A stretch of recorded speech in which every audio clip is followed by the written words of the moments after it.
वाह, पुराना सोना कितना शुद्ध होता था ना दादी। सोना आज भी शुद्ध है, उस पर अगर हॉलमार्क अंकित है।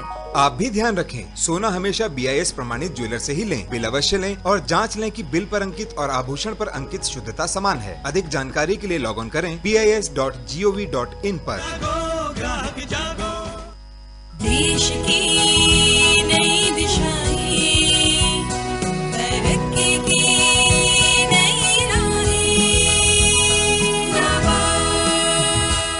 दुकान बहुत खाली खाली लग रही है। अब क्या बताएं भैया, दुकान भरे में पूंजी लागत है। तुम स्वरोजगार क्रेडिट कार्ड क्यों नहीं बनवा लेते? स्वरोजगार क्रेडिट कार्ड? हाँ, वो गरीब आदमी जिसके पास अपना रोजगार है और जो थोड़ी बहुत बचत कर सकता है, इस कार्ड के माध्यम से अपनी क्षमता के अनुरूप बैंक से ऋण प्राप्त कर सकता है। क्या कह रहे भैया? स्वरोजगार क्रेडिट कार्ड बनाओ, अपना व्यवसाय आसानी से चलाओ। ये सूचना नाबार्ड द्वारा जनहित में जारी। नमस्कार, आकाशवाणी चंडीगढ़ से प्रादेशिक समाचारों के साथ मैं सरिता मोहन। पहले पेश है इस बुलेटिन के मुख्य समाचार। प्रधानमंत्री नरेंद्र मोदी ने कहा है कि युवा पीढ़ी को सशक्त बनाने का अर्थ भारत के भविष्य को मजबूत करना है। मुख्यमंत्री मनोहर लाल ने कहा है कि जब तक प्रदेश में पंचायत चुनाव नहीं होते, तब तक विकास कार्य जारी रखने के लिए ग्राम स्तरीय कमेटियां गठित की जाएंगी। राज्यपाल बंडारू दत्तात्रेय ने विश्वविद्यालयों में उद्यमिता, स्टार्टअप, नवाचार व अनुसंधान से संबद्ध सुविधाएं देने के साथ साथ बेहतर शैक्षणिक वातावरण देने पर बल दिया है। हरियाणा में 5वीं और 8वीं कक्षाओं की बोर्ड परीक्षाएं 1 वर्ष के लिए स्थगित की गईं और हरियाणा में आज लगभग 65,000 लोगों को कोविड रोधी टीके लगाए गए। कोरोना के नए स्वरूप ओमिक्रॉन से संक्रमण के बढ़ते मामले चिंता का विषय हैं और इसके मद्देनजर हम अपने श्रोताओं से अपील करते हैं कि वे सतर्क रहें व दोनों टीके लगवाएं और 15 से 18 वर्ष के किशोरों सहित अन्य लोगों की टीका लगवाने में मदद करें। इन 3 आसान उपायों का पालन करें। मास्क लगाएं, 2 गज की सुरक्षित दूरी बनाए रखें, हाथ धोने और साफ सफाई का ध्यान रखें। कोविड संबंधी जानकारी और मार्गदर्शन के लिए राष्ट्रीय हेल्पलाइन 0112397804 तथा 1075 पर संपर्क करें। अब समाचार विस्तार से। प्रधानमंत्री नरेंद्र मोदी ने आज कहा है कि युवा देश के भावी नेता हैं और राष्ट्र निर्माता हैं। उच्च शिक्षा के क्षेत्र में बजट घोषणाओं पर आयोजित वेबिनार को संबोधित करते हुए श्री मोदी ने कहा कि युवा पीढ़ी को सशक्त बनाने का अर्थ है भारत का भविष्य मजबूत करना और इसीलिए केंद्रीय बजट में शिक्षा के क्षेत्र को इतना ध्यान दिया गया है। उन्होंने कहा कि शिक्षा में 5 क्षेत्रों पर विशेष ध्यान दिया गया है, जिसमें उन्नत शिक्षा की सुविधा सर्वप्रथम है। दूसरा क्षेत्र है कौशल विकास। प्रधानमंत्री ने कहा कि डिजिटल रूप से कौशल देने का तंत्र तैयार करना चाहिए तथा उद्योगों की मांग के अनुरूप कौशल विकास होना चाहिए। तीसरा महत्वपूर्ण पक्ष शहरी नियोजन है। शिक्षा में भारत के पुराने अनुभव और ज्ञान को समाहित करना चाहिए। चौथा पक्ष अंतर्राष्ट्रीयकरण है। उन्होंने कहा कि विश्व स्तरीय विदेशी विश्वविद्यालय भारत आने चाहिए। इसके लिए बजट में प्रावधान भी किया गया है। पांचवा पक्ष है animation, visual effects, gaming, comic. इसमें रोजगार की अपार संभावनाएं हैं और इसका बहुत बड़ा वैश्विक बाजार है। प्रधानमंत्री ने कहा कि डिजिटल कनेक्टिविटी ने ही महामारी के दौरान देश की शिक्षा व्यवस्था को जीवंत रखा। उन्होंने कहा कि ई-विद्या, 1 क्लास 1 चैनल, डिजिटल प्रयोगशालाएं, डिजिटल विश्वविद्यालय युवाओं की बहुत मदद कर रहे हैं। ये भारत के सामाजिक आर्थिक परिवेश में कबायली, पिछड़ों, अनुसूचित जातियों और गरीबों को शिक्षा के लिए बेहतर हल उपलब्ध कराने का प्रयास है। श्री मोदी ने कहा कि राष्ट्रीय डिजिटल विश्वविद्यालय देश की शिक्षा व्यवस्था में एक अभूतपूर्व कदम है। अंतर्राष्ट्रीय मातृभाषा दिवस पर राष्ट्र को शुभकामनाएं देते हुए श्री मोदी ने कहा कि मातृभाषा बच्चों के मानसिक विकास से ताल्लुक रखती है। हरियाणा के मुख्यमंत्री मनोहर लाल ने कहा है कि जब तक प्रदेश में पंचायत चुनाव नहीं होते, तब तक विकास कार्यों में अहम भूमिका निभाने के लिए ग्राम स्तरीय समितियां गठित की जाएंगी। इससे विकास कार्य भी प्रभावित नहीं होंगे और जनप्रतिनिधियों की मांगों की भी सुनवाई हो सकेगी। इसके साथ ग्राम सभा की बैठकें भी नियमित रूप से होंगी। मुख्यमंत्री आज ग्रामीण विकास व पंचायती राज संस्थाओं से जुड़े प्रतिनिधियों व अधिकारियों के साथ बजट पूर्व चर्चा में बोल रहे थे। मुख्यमंत्री ने कहा कि ग्रामीण विकास के दृष्टिगत हर गांव का विकास निधि पोर्टल बनाया गया है। मुख्यमंत्री ने ग्रामीण स्तर पर स्व सहायता समूहों द्वारा तैयार उत्पादों की मार्केटिंग करने के लिए जिला स्तर पर मेले और सेल काउंटर लगाने तथा इन उत्पादों के लिए सर्टिफिकेशन लैब स्थापित करने पर भी जोर दिया।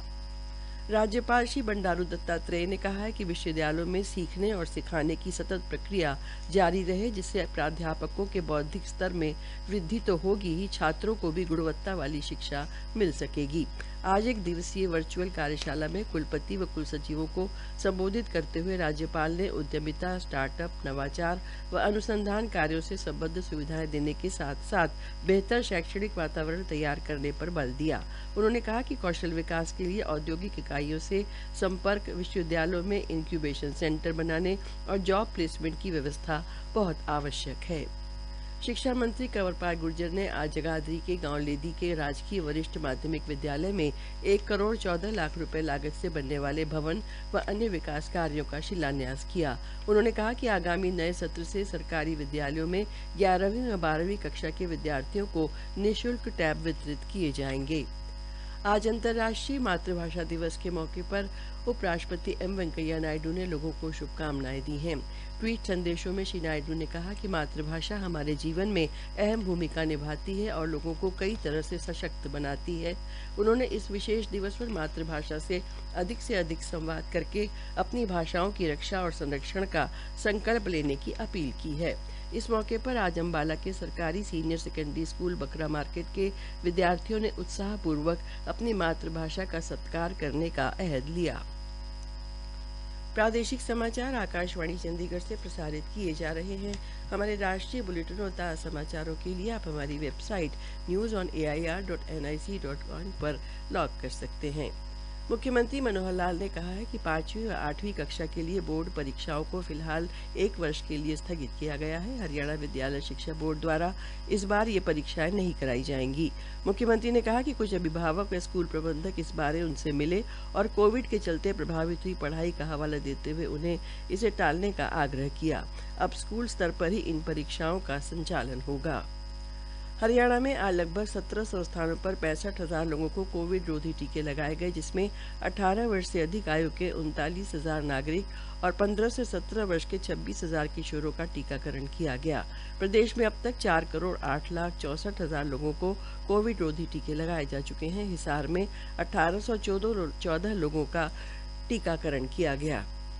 आज़ादी का अमृत महोत्सव के तहत बीजेपी की ओर से 27 फरवरी को चंद्रशेखर आज़ाद का बलिदान दिवस मनाया जाएगा, जिसके तहत पूरे प्रदेश में हर विधानसभा क्षेत्र में कार्यक्रम होंगे, जिनका आयोजन बीजेपी किसान मोर्चा करेगा। पार्टी के प्रदेश अध्यक्ष ओम प्रकाश धनखड़ ने आज रोहतक में बताया कि एक प्रतिनिधिमंडल इलाहाबाद के चंद्रशेखर आज़ाद पार्क से मिट्टी लेकर आएगा, फिर उस मिट्टी को 27 फरवरी के कार्यक्रम में पहुंचाया जाएगा। श्री धनखड़ ने बताया कि 5 मार्च से 11 मार्च तक प्रदेश में युवा मोर्चा की ओर से नव मतदाता को जोड़ने के लिए अभियान चलाया जाएगा। हरियाणा राज्य मादक पदार्थ नियंत्रण ब्यूरो ने गांव व वार्ड स्तर से लेकर राज्य स्तर तक मादक पदार्थों की तस्करी व रोकथाम एवं नियंत्रण के लिए रोड मैप तैयार किया है। मुख्य सचिव संजीव कौशल ने स्टेट एपेक्स कमेटी की अध्यक्षता की और कहा कि सरकार का उद्देश्य मादक पदार्थों की तस्करी की रोकथाम व नियंत्रण व नशे के आदी लोगों का पुनर्वास करना है। सामाजिक मीडिया पर चल रहे एक झूठे दावे जिसमें कहा गया है कि जो मतदाता लोकसभा चुनाव में मतदान नहीं करेगा उसके बैंक खाते से 350 रुपए काट लिए जाएंगे बारे केंद्रीय प्रेस सूचना ब्यूरो ने स्पष्ट किया है कि निर्वाचन आयोग द्वारा ऐसा कोई निर्णय नहीं लिया गया है। ब्यूरो ने ऐसे झूठे संदेशों को साझा न करने की सलाह दी है। स्वास्थ्य मंत्री अनिल विज ने कहा है कि प्रदेश में स्वास्थ्य सेवाओं को बेहतर करने के लिए जल्द ही 1250 नए डॉक्टरों की भर्ती प्रक्रिया पूरी कर ली जाएगी। हरियाणा प्रदेश व्यापार मंडल के प्रांतीय अध्यक्ष बजरंग गर्ग ने हरियाणा सरकार द्वारा इस 18 फरवरी से विकास शुल्क के नाम पर कलेक्टर रेट पर विकास के नाम पर 5% शुल्क लगाने को अनुचित बताया है और इसे आम जनता पर भारी बोझ बताया है। अंत में प्रमुख समाचार एक बार फिर। प्रधानमंत्री नरेंद्र मोदी ने कहा है कि युवा पीढ़ी को सशक्त बनाने का अर्थ भारत के भविष्य को मजबूत करना है। मुख्यमंत्री मनोहर लाल ने कहा है कि जब तक प्रदेश में पंचायत चुनाव नहीं होते तब तक विकास कार्य जारी रखने के लिए ग्राम स्तरीय समितियां गठित की जाएंगी। प्रादेशिक समाचार समाप्त हुए। रखते मजबूत इरादे रहते हम सबसे आगे, रखते मजबूत इरादे रहते हम सबसे आगे, आने वाला समय हमारा जुगनू है हम इस दुनिया पे, रखते मजबूत इरादे। 5 से 9 साल के बच्चे हर हफ्ते लें आयरन की सिर्फ एक गुलाबी गोली। सरकारी स्कूलों और आंगनबाड़ी केंद्रों में निःशुल्क उपलब्ध। एनीमिया मुक्त हरियाणा, राष्ट्रीय स्वास्थ्य मिशन, स्वास्थ्य विभाग हरियाणा द्वारा जनहित में जारी।